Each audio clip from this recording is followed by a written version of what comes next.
Ma première invitée habite maintenant l'Allemagne. Elle y vit avec son conjoint qu'elle a connu en Europe, ainsi que ses 2 enfants. Écoutons l'histoire allemande d'Isabelle Beaulieu.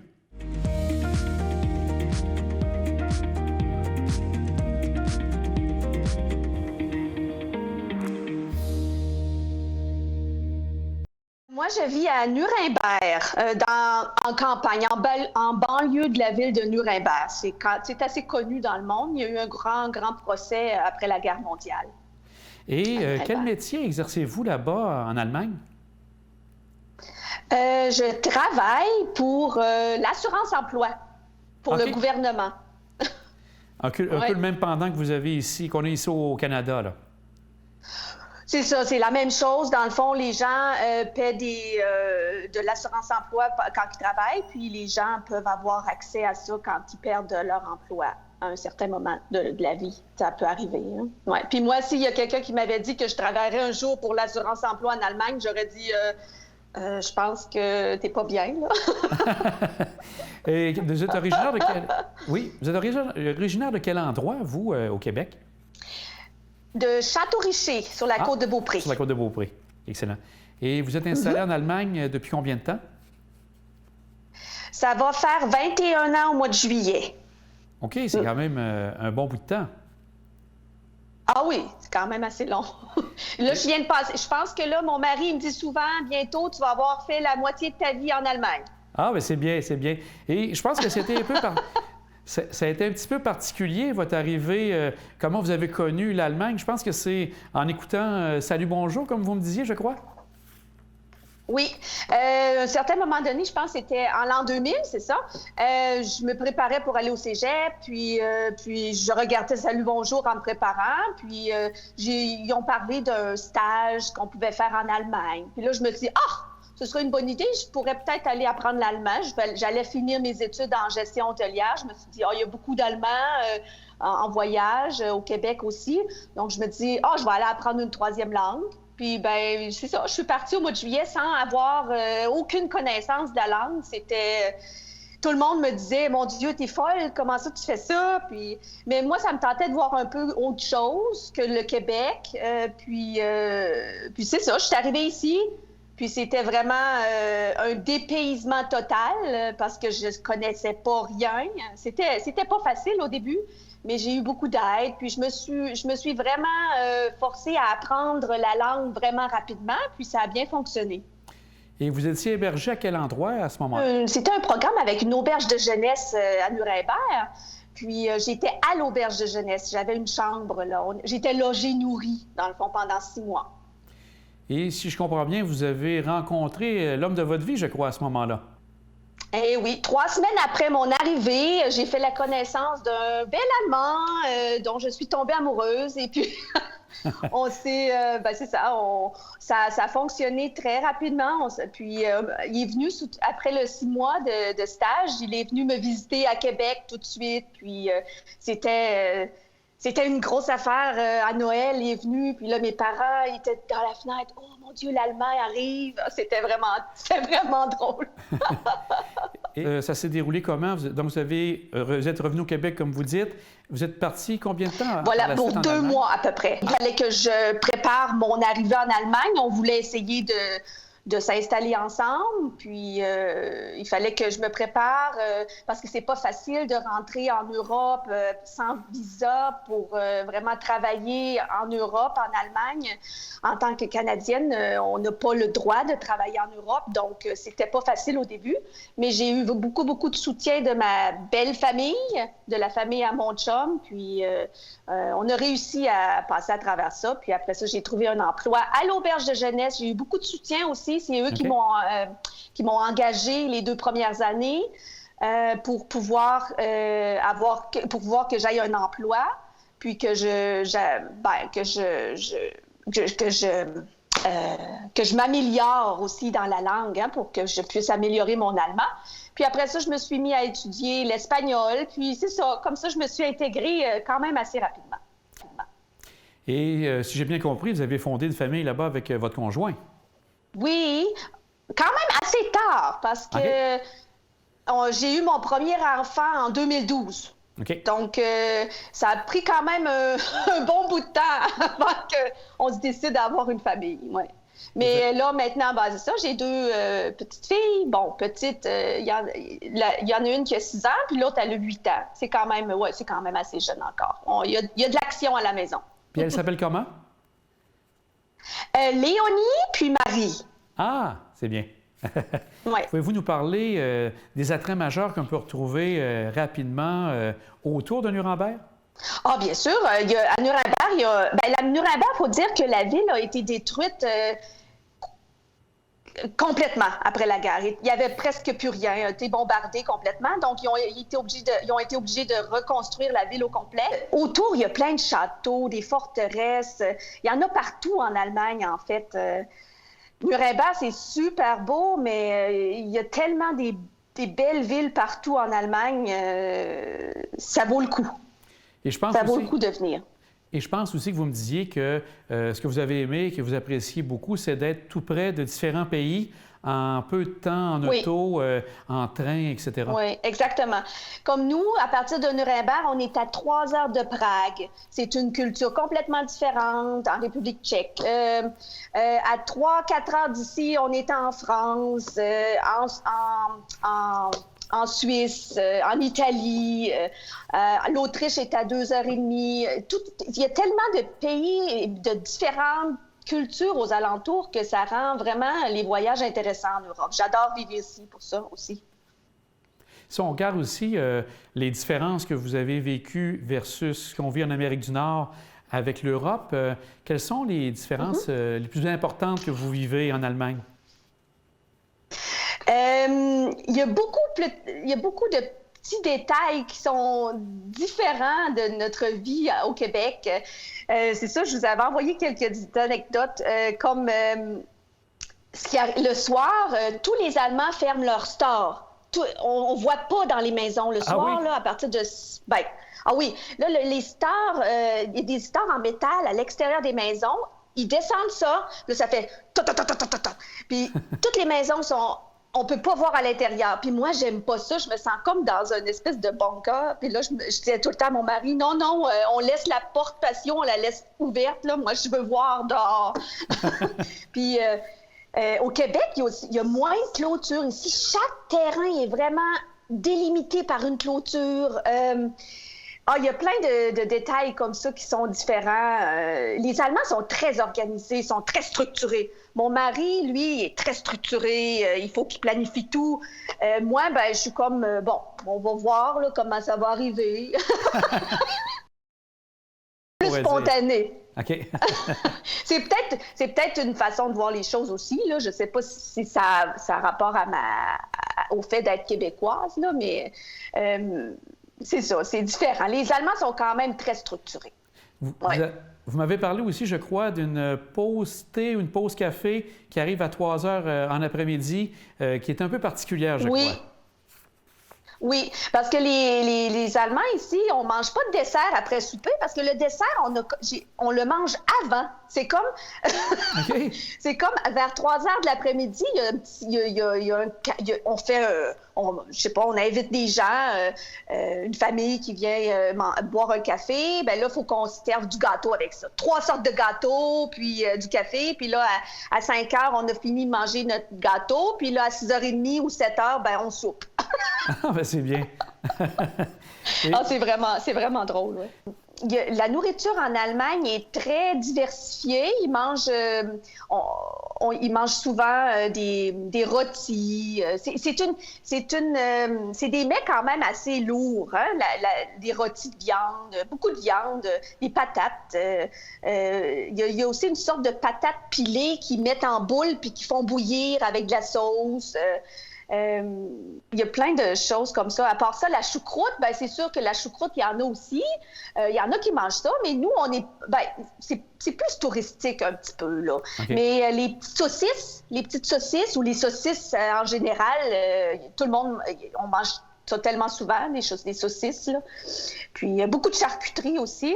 Par contre, il y a beaucoup de fromage aussi. On peut importer aussi. Il y a beaucoup de fromage de la France. Tout est proche. Le vin, il coûte pas cher. La bière, ça coûte moins cher que l'eau. Ah oui? Parce qu'il faut acheter... Ah oui, la bière, c'est moins cher que l'eau. Quand on va au restaurant, la bière coûte moins cher qu'un verre d'eau.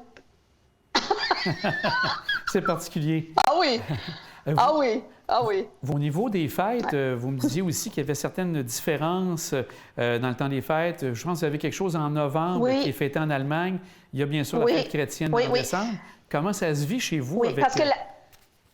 Allez-y. Bien, le temps des fêtes commence vraiment à partir du mi-novembre. À partir de la mi-novembre. Là, c'est la Saint-Martin. Parce que la région où je vis, c'est très protestant. Il y a plus de protestants que de catholiques.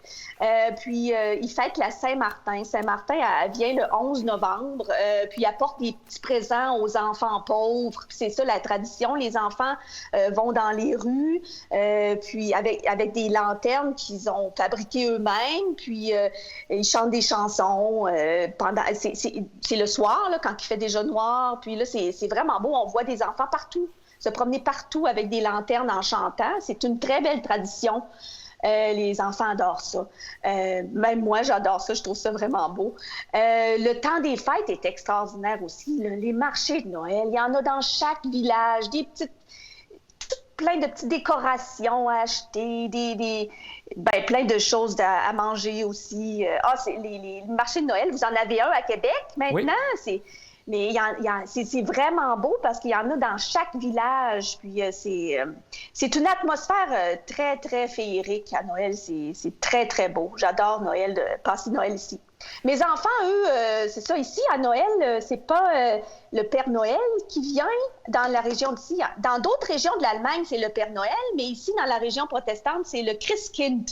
C'est une espèce d'ange de Noël qui apporte les cadeaux aux enfants. Ah, c'est bien. Voilà. Puis... ouais. Mes enfants, moi, je leur ai dit, nous, c'est le Père Noël et le Christkind qui vient. Parce que c'est comme ça. Hein? Mais je leur inculque un peu la culture québécoise aussi, là. Ah, c'est bien. Je voulais voir aussi vos liens, justement, avec le Québec. Est-ce que vous rentrez régulièrement en contact avec vos proches de la Côte-de-Beaupré? Bien, je leur parle presque tous les jours sur Skype ou sur Messenger. Par contre, ben c'est sûr que c'est très cher, hein, les billets d'avion, surtout avec une famille. Alors, ça coûte un bon 3 000 € pour venir à Québec. C'est trois vols. 3 vols aller, 3 vols retour. Donc, ça prend au moins 21 heures avec le changement d'avion. Là. Tout à fait. Donc, c'est quand même assez long. Donc, on ne fait pas ça trop long souvent. Par contre, on veut le faire à tous les 2 ans. Bon, s'il n'y avait pas eu la COVID l'année passée, on serait venu. Mais bon, là, il faut attendre peut-être cette année ou l'année prochaine. À part ça, il y a toujours quelqu'un qui vient me visiter. Ma mère vient, ou ma soeur, ou mon autre soeur. Tu sais, comme ça, au moins, on se voit souvent. À part dans le temps de la COVID, bien sûr. Tout à fait. Je regarde aussi, est-ce qu'il y a quelque chose qui vous manque du Québec? Vous me parlez, je pense, des hivers qui vous manquent un peu, les hivers québécois. Oui, c'est vrai. L'hiver québécois, il faut le dire, hein? S'ennuyer de l'hiver, c'est qu'ici, en Allemagne, l'hiver est tellement gris. C'est gris. C'est toujours gris. C'est déprimant. Il pleut, il fait froid. Il fait quand même froid, mais... c'est qu'il n'y a pas de neige. Puis quand il n'y a pas de neige et qu'il fait froid, ben c'est juste gris. Puis au moins au Québec, c'est sûr qu'il fait très froid aussi. Quand je dis aux gens ici, au Québec, ça se peut. Moi, quand je sortais puis j'allais prendre l'autobus quand j'étais jeune, moi, j'avais les cheveux mouillés puis les cheveux me restaient comme ça, gelés sur la tête quand j'allais prendre l'autobus. Quand que je raconte ça, là, les gens ils se disent « OK, est-ce que c'est le pôle Nord? » Non, mais c'est juste que au moins la neige au Québec, ça fait que ça rend l'hiver plus beau. Puis aussi, le soleil, il fait refléter la lumière. C'est une grande différence. Il faut vraiment apprécier l'hiver québécois. C'est extraordinaire, surtout quand on ne l'a pas. On s'en ennuie. En conclusion, j'aimerais Ouais. que vous me parliez un peu de ce qui va se passer dans le futur pour vous. Donc, c'est bien sûr avec la famille en Allemagne. Est-ce que vous avez d'autres plans ou c'est vraiment de demeurer en Allemagne? Ben, premièrement, on va rester en Allemagne parce que mon mari est enseignant. Alors ici, ils ont vraiment des très, très belles conditions. Les enseignants, il a sa job à vie. Il ne perdra jamais son emploi ici.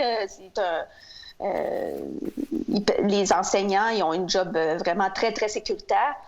Sécure. Puis, peut-être quand on va aller à la retraite, peut-être. Je ne sais pas. On verra. Bon, un grand merci, Isabelle, pour votre disponibilité. C'était très De rien. intéressant de vous parler en direct De d'Allemagne. rien. De rien. Ça me fait un grand, grand plaisir. Je m'ennuie du Québec. Je m'ennuie vraiment beaucoup. On ne sait jamais. Peut-être que cet été, je vais pouvoir venir. On le souhaite. On perd pas espoir. On vous le souhaite. Merci. Oui. Merci. Au revoir.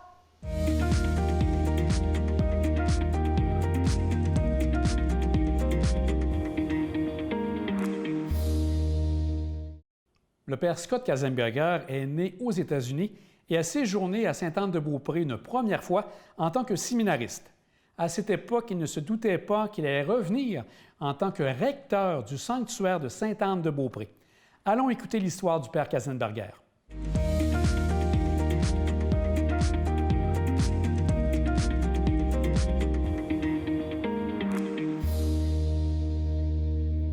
Je suis originaire de Saint-Charles, Missouri. Ah, au Mais Missouri. ma famille vit maintenant au Texas. OK. Et vous êtes arrivé à Sainte-Anne-de-Beaupré depuis combien de temps maintenant? Depuis presque 1 an et demi. OK. Donc juste un petit peu avant que... juste en 2019, c'est bien ça? Non, c'était 2020, En 2020? D'accord. Et, janvier de 2020. et quelle est la raison qui vous a amené ici au sanctuaire de Sainte-Anne-de-Beaupré? Mes supérieurs m'ont nominé comme le recteur du sanctuaire et supérieur local de la communauté du sanctuaire. Ils ont cherché quelqu'un dehors de le Canada pour le faire. J'ai travaillé ici au sanctuaire vraiment, OK. comme séminariste et comme jeune prêtre. J'étais ici pour 2 étés comme un séminariste et aussi pour un bref temps comme un jeune prêtre. Alors, j'ai eu déjà la connaissance du sanctuaire et de travail ici. Et est-ce que, quand vous étiez là, est-ce que vous avez pu vivre la neuvaine de Sainte-Anne-de-Beaupré? Oh, c'est sûr, c'est sûr. Vous étiez là en compagnie de vos confrères. Mhm. Est-ce que vous aviez l'occasion de parler en français lorsque vous étiez aux États-Unis? Un peu en Louisiane, quand j'ai travaillé en Louisiane, mais j'ai étudié le français ici au Québec et aussi aux États-Unis, avant de venir quand j'étais un séminariste. OK. Et là, maintenant, est-ce que vous avez, parce que vous avez quand même un bon français, est-ce que vous avez encore à prendre quelques cours pour perfectionner le tout? Oui. Ah oui? J'ai un cours chaque semaine. Chaque semaine, j'ai mon cours de français. Et ça va Avec bien? l'école Saint-Olivier, ici de Québec. Donc, je vois que ça va de mieux en mieux. Qu'est-ce que vous avez trouvé peut-être difficile au niveau de la langue française? De temps en temps, c'est la prononciation correcte des choses. OK. Et est-ce que, quand vous êtes arrivé, vous avez bien compris ce que les gens vous disaient en général ou c'était une adaptation sûrement pour vous? Plus ou moins, j'ai compris beaucoup. J'ai compris beaucoup. Le plus grand problème quand je suis arrivé est que j'ai mélangé beaucoup d'espagnol avec mon français. Ah, OK. Parce que je parle aussi l'espagnol. Est-ce que ça vous a amené à aller travailler dans des pays qui parlent espagnol avant de venir ici au Québec? Oui, oui, définitivement. J'ai travaillé aussi au Mexique, au la République dominicaine et avec plusieurs communautés espagnoles aux États-Unis. Ah, OK. Et ça peut représenter combien de temps? C'était pendant 5 à 6 ans que vous avez travaillé, comme vous dites, au Mexique, en République? J'ai travaillé au la République dominicaine comme diacre et après, j'ai travaillé en 2 paroisses avec les communautés espagnoles, une en Nouvelle-Orléans, l'autre en Texas. Et j'ai passé 3 ans au Mexique et aussi avec les paroisses, avec la communauté d'Espagnols en Whittier, Californie et aussi au Texas. D'accord. Et Mississippi. La plusieurs part de mon ministère a été dans l'espagnol, vraiment. D'accord. Et votre arrivée ici, comment s'est fait l'intégration avec vos confrères rédemptoristes de Sainte-Anne-de-Beaupré? La communauté ici de Sainte-Anne-de-Beaupré de la Sanctuaire me donne une bonne bienvenue ici. Ils m'ont reçu très, très bien. D'autres pays, d'autres langues et tout. D'accord. Et le contact avec vos pèlerins, avec les paroissiens de Sainte-Anne-de-Beaupré et aussi tous ceux qui viennent en pèlerinage à Sainte-Anne-de-Beaupré, est-ce que vous avez l'occasion de rencontrer régulièrement de nouveaux pèlerins ou des paroissiens? Plus ou moins. Depuis le début de la pandémie, c'est un peu plus difficile. Mais... À cause de la limitation les participants dans l'église et de la nécessité de la distanciation sociale, c'est un peu plus difficile, mais encore, nous avons des manières de le faire. Tout à fait. Si on parle maintenant de votre travail comme recteur au sanctuaire de Sainte-Anne-de-Beaupré, quelles sont les principales tâches que vous avez comme recteur? Alors, comme recteur, je suis le gardien du sanctuaire. Alors, je suis aussi le responsable pour l'administration de chaque jour de le sanctuaire, avec une équipe pastorale qui est vraiment merveilleuse. Je suis très chanceux d'avoir une équipe pastorale ici qui sont très, très bien. Et eux, vous travaillez avec eux pour tout l'aspect contenu qui est présenté à la basilique? Mm-hmm. Aussi dans l'administration comme le ministère. Si on regarde maintenant, Père Katzenberger, les différences que vous voyez avec ce que vous avez vécu aux États-Unis et même au Mexique, quand vous arrivez ici au Québec, quelles sont les différences que vous notez davantage? Il y a certainement une différence de culture. Oui. Entre les Canadiens, les Québécois et les citoyens des États-Unis. Mais pas trop grand.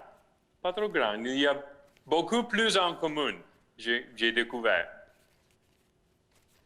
Est-ce qu'au niveau justement des croyances, de la pratique religieuse, est-ce que c'est moins pratiquant? Comment vous voyez ça par rapport à ce que vous avez vécu aux États-Unis, qui est un pays encore, je crois, qui a quand même beaucoup de pratiques religieuses? Alors, je vois dans une certaine manière, pareil comme au Mexique, il y a les croyants qui sont très fiers de son foi et qui pratiquent beaucoup. Je sais que c'est très important, par exemple, ici, les personnes qui viennent juste pour prier, juste pour allumer son lampion, mais c'est important pour eux. Et maintenant, de votre côté, est-ce que vous avez gardé des liens avec de la famille aux États-Unis, soit frères et sœurs, cousins, cousines? Comment ça se passe, les liens avec les États-Unis? Alors, je communique régulièrement avec ma famille au Texas. OK. Pas trop avec les autres membres de la famille, mais de ma famille, de mes parents, de mes soeurs, mon frère, régulièrement. Est-ce que vous avez soit des histoires ou des anecdotes que vous avez vécues ici à Sainte-Anne-de-Beaupré? Quand j'étais ici comme séminariste, j'étais très impressionné avec la dévotion de les pèlerins qui ont venu de beaucoup de lieux, des États-Unis, du Canada, des autres pays aussi. Et j'ai toujours dit, depuis le début, à mes supérieurs, que j'étais disposé de revenir à Sainte-Anne-de-Beaupré. Alors, quand il est arrivé que j'ai eu l'opportunité de venir, c'était vraiment quelque chose d'important et spécial pour moi de revenir ici. Parce que j'étais vraiment touché pour la dévotion à Sainte-Anne. La grand-mère est très importante. Tout à fait. Vous avez raison. Et si on regarde, Père Katzenberger, pour la prochaine année, pour les prochaines années, qu'est-ce qui vous attend dans le futur à Sainte-Anne-de-Beaupré? Je crois que nous allons retourner un peu plus fort après cette pandémie, après que nous avons après nous sommes libres de la limitation de la participation et tout ça, nous allons vraiment être un sanctuaire encore fort. Et c'est mon espoir de rester ici, au moins au fin de mon terme en 2023. Ah. Mais j'espère qu'il est un peu plus long aussi. Ah, bien, on vous le souhaite pour vous aussi, Père Katzenberger. Merci beaucoup pour le moment que vous avez passé avec nous. Ça a été très apprécié. Merci à vous pour votre temps aussi.